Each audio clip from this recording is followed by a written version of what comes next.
Welcome to my YouTube channel Rohit के notes. आज हम डिस्कस करेंगे दर्पण पाठ्य पुस्तक भाग 5 का हीरा और मोती नामक पाठ के प्रश्नोत्तर। तो आइए देखते हैं क्या है प्रश्न। तो सबसे पहले पेज नंबर 61 पे मौखिक प्रश्न पे आते हैं। मौखिक प्रश्न का मैंने प्रश्न नहीं लिखा, सिर्फ उत्तर लिखा है। तो सबसे पहला प्रश्न है, किसान का क्या नाम था? तो उत्तर होगा किसान का नाम झूरी था। तो दूसरा प्रश्न है, बेलों के क्या नाम थे? तो उत्तर है बेलों के नाम हीरा और मोती थे। इसके बाद ग का प्रश्न है, किसान के साले का नाम क्या था? तो उत्तर होगा किसान के साले का नाम गया था। इसके बाद हम आते हैं लिखित प्रश्नों की तरफ। लिखित प्रश्न का भी मैंने प्रश्न नहीं लिखा, सिर्फ उत्तर लिखा है। देखिए सबसे पहला प्रश्न क्या है, गया बेलों को अपने घर क्यों ले गया? तो इसका उत्तर होगा गया बेलों को अपने घर गेहूं बोने के लिए ले गया। इसके बाद ख का प्रश्न है, हीरा और मोती अपने मन में क्या सोचने लगे? तो इसका उत्तर होगा अ, हीरा और मोती अपने मन में सोचने लगे कि झूरी ने उन्हें बेच दिया है। तो ग का प्रश्न है, गया की छोटी लड़की लड़की ने बेलों के पगे क्यों खोल दिए? तो इसका उत्तर होगा गया की छोटी लड़की ने उनकी दुर्दशा देख गया की सॉरी देखिए, गया की छोटी लड़की से उनकी दुर्दशा देखी न गई, इसीलिए उसने बेलों के पगे खोल दिए। इसके बाद घ का प्रश्न है, सांड को हीरा और मोती ने कैसे भगाया? तो उत्तर होगा सांड को हीरा और मोती ने समझदारी और हिम्मत से काम लेकर भगाया। इसके बाद न का जो प्रश्न है, देखिए मटर के खेत से हीरा मोती क्यों नहीं भाग सके? तो उत्तर होगा मटर के खेत से हीरा मोती भाग नहीं सके क्योंकि खेत के चारों ओर बाड़ लगी हुई थी, केवल एक ही रास्ता था जहां से वे अंदर घुसे थे। तो इसके बाद च का प्रश्न है, बेलों के दोबारा घर लौट आने पर ध्रुवी को क्या एहसास हुआ? बेल बेलों के दोबारा घर लौट आने पर झूरी की जान में जान आ गई। इसके बाद हम आते हैं पेज नंबर 62 में। पेज नंबर 62 में हमें फिल इन द ब्लैंक्स करने के लिए दिया गया है। तो देखिए मैंने इसका भी प्रश्न नहीं लिखा, मैंने सिर्फ उत्तर लिखा है। तो सबसे पहला प्रश्न है क्या है, देखिए तो सबसे पहला प्रश्न है, गांव वाले गांव वाले हीरा मोती की चर्चा करते थे। तो दूसरा जो ख नंबर है, ख का आंसर क्या होगा? ससुराल होगा। ग का आंसर क्या होगा? विद्रोहमय मय होगा। और ख का आंसर क्या होगा? रस्सो होगा।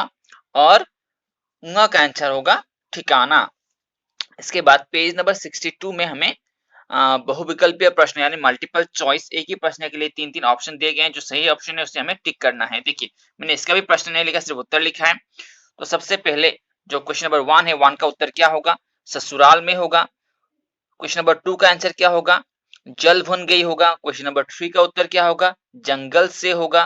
क्वेश्चन नंबर 4 का उत्तर क्या होगा? मटर के खेत होगा। और क्वेश्चन नंबर 5 का आंसर होगा नीलाम। मैंने इसका प्रश्न नहीं लिखा, सिर्फ उत्तर लिखा है, आप ध्यान से देख लीजिएगा। उसके बाद पेज नंबर 63 में हमें जो भाषा परिचय है, भाषा परिचय में हमें सबसे क्वेश्चन नंबर 1 जो सबसे पहला क्वेश्चन, वहां पे हमें कुछ सेंटेंस दिए गए हैं। उन्हीं सेंटेंस में से हमें कर्ता या फिर कर्म हमें छांट के निकालने हैं। तो सबसे मैंने इसका भी क्वेश्चन नहीं लिखा, क्वेश्चन लिखने से बहुत टाइम वेस्ट होता है, इसलिए मैंने सिर्फ आंसर लिखा है। देखिए जो सबसे पहले क्वेश्चन में कर्ता क्या होगा? कर्ता होगा सबसे पहले क्वेश्चन में कर्ता क्या होगा? कर्ता देखिए, कर्ता झूरी होगा और कर्म क्या होगा? बेल होगा। तो दूसरा जो प्रश्न दिया गया है उस पे कर्ता क्या होगा? झूरी होगा। और कर्म क्या होगा? बेल होगा। दोनों में मतलब क्वेश्चन नंबर 1 में भी क्वेश्चन नंबर 2 में भी दोनों में क्या होगा? कर्ता झूरी ही होगा और कर्म क्या होगा? बेल ही होगा। उसके बाद क्वेश्चन नंबर 3 में कर्ता क्या होगा? हीरा और मोती होगा। और कर्म क्या होगा? पगे होगा। और क्वेश्चन नंबर 4 में कर्ता क्या होगा? कांजी हाउस होगा। और कर्म क्या होगा? हीरा मोती होगा। इसके बाद क्वेश्चन नंबर 5 में कर्ता क्या होगा? व्यापारी होगा। और कर्म क्या होगा? हीरा मोती। इसके बाद क्वेश्चन नंबर 2 में 63 पेज में जो क्वेश्चन नंबर 2 है, क्वेश्चन नंबर 2 में हमें क्या एक जैसे शब्द, हमें एक एग्जाम्पल दिया गया है, उससे हमें एक जैसे शब्द हमें लिखने हैं। देखिए सिर्फ बीच में और लगाया हुआ है, हमें सिर्फ और को रिमूव करना है, और को हटाना है। जैसे पहले क्वेश्चन में मारना और पीटना था, हमने और हटा के मारना पीटना कर दिया, और की जगह हमें सिर्फ एक डैश लगा देना है, बस उतना ही करना है और कुछ नहीं, ये आप खुद कर पाएंगे। तो क्वेश्चन नंबर 3 में देखिए, क्वेश्चन नंबर 3 में हमें पर्यायवाची शब्द लिखने के लिए कहा गया है।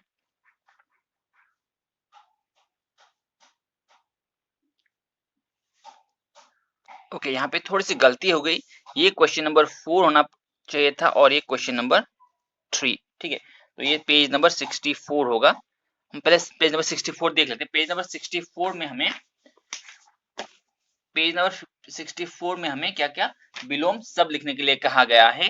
तो देखिए, तो ससुराल का विलोम क्या होगा, मायका होगा, मालिक का क्या होगा, नौकर होगा, संध्या का सुबह, भागना का रुकना, अपना का पराया होगा, पीछे का आगे, बेल का होगा ऑपोजिट गाय, और कमजोर का होगा बलवान। इसके बाद फिर से आप पेज नंबर 63